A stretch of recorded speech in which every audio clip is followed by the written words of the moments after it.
আমার পকেটে যদি হাত দেন, এই দেখেন টিস্যু বের হবে আমার পকেট থেকে। এই টিস্যু একটু আগে আমি যে মাটি নিয়ে হাত ধুয়ে এখন এখানে তো টিস্যুটা ফেললে, তাহলে তো আমি আপনাদের যা বলছি আমি নিজেই সেটা মানলাম না। সেই জন্য ছোটবেলা থেকে আমি অভ্যাস করে নিচ্ছি, যখন আমি টিস্যু ব্যবহার করি করে আমি আমার পকেটের মধ্যে রেখে দিই টিস্যুটা। আমার যে কোনো প্যান্টের পকেটে হাত দিলেই দেখা যাবে টিস্যু বের হয়ে আসতেছে। সারাদিনে সব টিস্যু গিয়ে প্যান্টের পকেটে জমা হয়।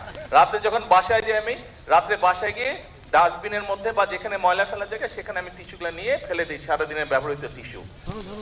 প্রিয় ভাই বোনেরা, এই যে আমরা যে যে গাছের চারা রোপণ করলাম, আমি কিন্তু আপনাদের কাছে একটি অনুরোধ করেছি এবং আহ্বান করেছি, এই গাছের যত্ন নিতে হবে।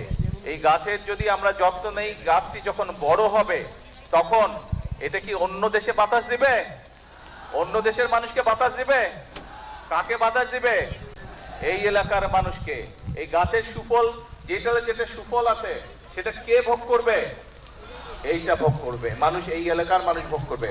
আরেকটি বিষয় আপনাদের সকলকে আমি বলতে চাই, একটি বিষয়, এই দেশটির মালিক কারা?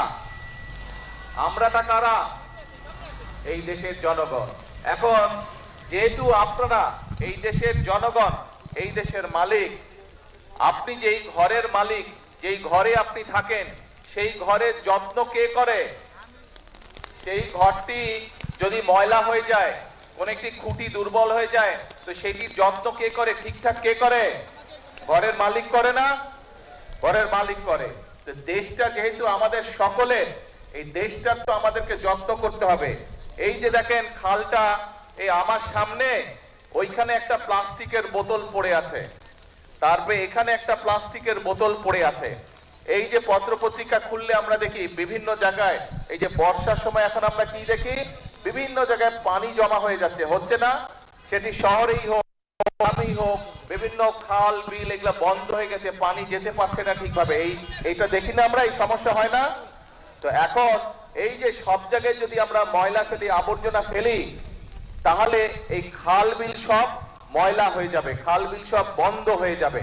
এবং খাল বিল যদি বন্ধ হয়ে যায়, এই খালটি যদি চালু থাকে, এই খালে যদি পানি প্রবাহিত করে, উপকারটা কাদের হবে? এই এলাকার মানুষের হবে। অর্থাৎ সারা দেশের খাল বিল যদি ঠিকঠাক থাকে, তাহলে বন্যার সময় যেরকম ক্ষতি কম হবে, পানি যেমন খালের মধ্যে থাকবে, ঘরে বাড়িতে কম ঢুকবে, একইভাবে খালের পানিও পরিষ্কার থাকবে যদি আমরা খালের যত্ন নেই, আমাদের নদীগুলোর যত্ন নেই। সেই পানি তো আমরাই ব্যবহার করি। তো সেই জন্য আপনাদের সকলের কাছে আমার অনুরোধ থাকবে, এই রাস্তা দিয়ে আসার সময় দেখলাম যেখানে সেখানে বাজার আছে, সেইখানে বিভিন্ন রকম কাগজ পত্র, পলিথিন, প্লাস্টিকের ব্যাগ, বিভিন্ন জিনিস পড়ে, প্লাস্টিকের বোতল পড়ে পরিবেশটা একদম নষ্ট হয়ে যাচ্ছে। পরিবেশ যদি নষ্ট হয়ে যায়, তাহলে ক্ষতিটা কার হবে বলেন তো? কারণ এই যে ঢাকা শহরে গেলে এই বিভিন্ন পরিবেশের কারণে ধোঁয়া, গাড়ির ধোঁয়া, ট্রাকের ধোঁয়া, ইঞ্জিনের ধোঁয়া, এই ময়লা, মানুষের শ্বাস নিতে কষ্ট হয়। এই গ্রামে আসলে তাও কিছুটা ভালো লাগে, তাও কিছুটা বুক ভরে শ্বাস নেওয়া যায়। কিন্তু এই আবর্জনা দিয়ে যদি সব জায়গায় ভরে যায়, তাহলে তো পুরো দেশের পরিবেশ নষ্ট হয়ে যাবে। তখন ছোট বড় সব মানুষের ক্ষতি হবে, শ্বাস নিতে কষ্ট হবে, শ্বাসজনিত বিভিন্ন রকম অসুখ বিসুখ হবে। আপনাদের সকলের কাছে আমার আহ্বান, এবং এখানে আজকে মিডিয়ার ভাইরা আছেন, ভাই বোনেরা আছেন, তাদের মাধ্যমে আমি সমগ্র দেশের মানুষকে অনুরোধ করব, আসুন আমরা চেষ্টা করি যেখানে সেখানে আবর্জনা যেন আমরা না ফেলি।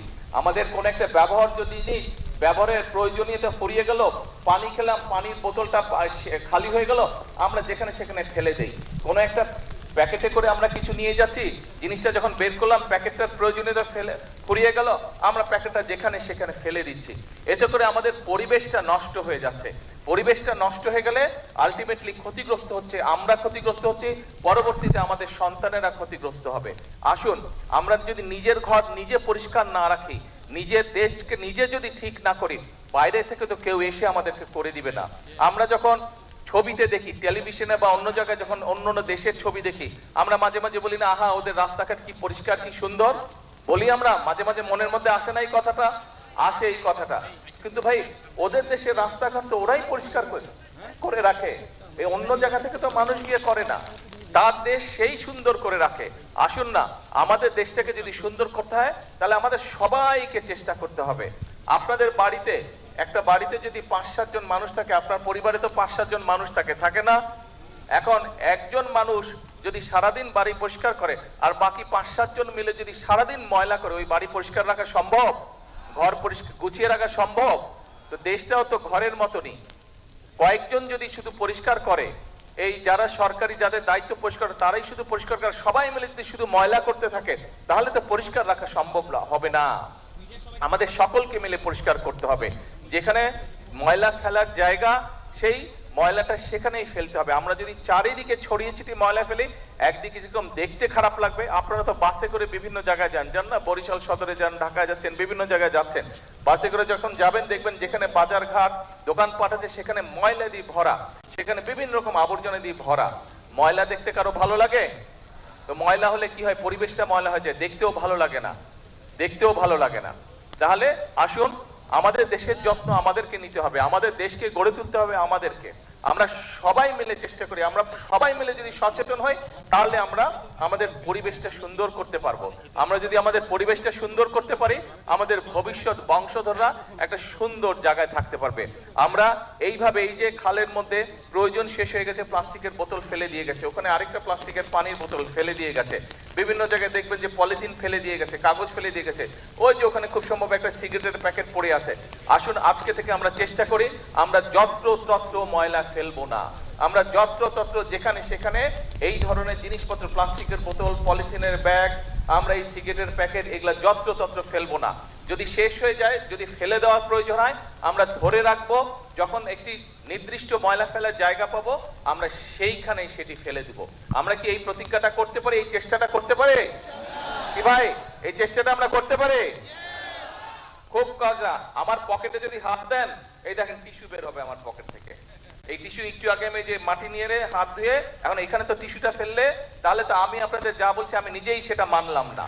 সেই জন্য ছোটবেলা থেকে আমি অভ্যাস করে নিচ্ছি, যখন আমি টিস্যু ব্যবহার করি, আমি আমার পকেটের মধ্যে রেখে দিই টিস্যুটা।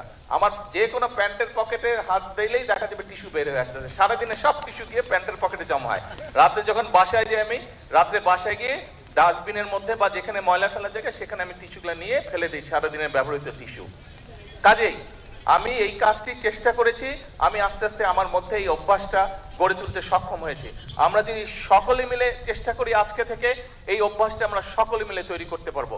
এবং এই অভ্যাসটা যদি আমরা প্রত্যেকটা মানুষ, এই দেশের প্রতিটি মানুষ যদি আমরা এই অভ্যাসটি গড়ে তুলতে পারি, তাহলে আমরা একটা সুন্দর পরিষ্কার একটি দেশ গড়ে তুলতে পারবো, যেই দেশের পরিবেশটা সুন্দর হবে, যেই দেশটি দেখে সবাই প্রশংসা করবে। নিজের দেশের মানুষ যেমন প্রশংসা করবে, একইভাবে বিদেশ থেকে যারা আসবে তারাও বলবে যে বাংলাদেশ একটি পরিষ্কার দেশ, বাংলাদেশ একটি সুন্দর দেশ, বাংলাদেশের মানুষ তাদের নিজেদের দেশটাকে গুছিয়ে রেখেছে, পরিচ্ছন্ন করে রেখেছে। প্রিয় ভাই বোনেরা, আজকে আপনাদের সামনে আমি কোনো রাজনৈতিক বক্তব্য দিলাম না, কারণ রাজনৈতিক বক্তব্য থেকে নিজের দেশের জন্য ভালো কিছু করাটা অনেক অনেক অনেক গুরুত্বপূর্ণ। আমি মনে করি এই যেই কথাটি আমি বলেছি, এই কথাটি, এই কাজটি যদি আমরা করতে পারি, এটি দেশের জন্য অনেক বড় গুরুত্বপূর্ণ। এটি দেশের জন্য বর্তমানে এবং ভবিষ্যতে বাংলাদেশের ভবিষ্যৎ প্রজন্মদের জন্য একটি সুন্দর সুস্থ দেশ গড়ে তুলতে আমাদেরকে সাহায্য করবে। আসুন আজকে এই বৃক্ষরোপণের দিনে, আজকের এই কর্মসূচির দিনে আমরা সকলে মিলে প্রতিজ্ঞা করি যে আমরা আমাদের স্ব অবস্থান থেকে প্রত্যেকটি মানুষ যতটুকু সম্ভব হবে আমরা চেষ্টা করব আমাদের আশেপাশের পরিবেশের প্রতি আমরা যত্ন নিব। আমরা চেষ্টা করব আমাদের আশেপাশের ঘর বাড়ি রাস্তাঘাট যতটুকু সম্ভব আমরা আমাদের অবস্থান থেকে আমরা চেষ্টা করব সেই পরিবেশটিকে রক্ষা করার জন্য, পরিবেশটিকে পরিষ্কার রাখার জন্য, পরিবেশটিকে সুন্দর রাখার জন্য। আপনাদের কাছে এই প্রত্যাশা রেখে আমার বক্তব্য শেষ করছি। আল্লাহ হাফেজ। বাংলাদেশ জিন্দাবাদ। বাংলাদেশ জাতীয়তাবাদী দল জিন্দাবাদ। আসসালামু আলাইকুম।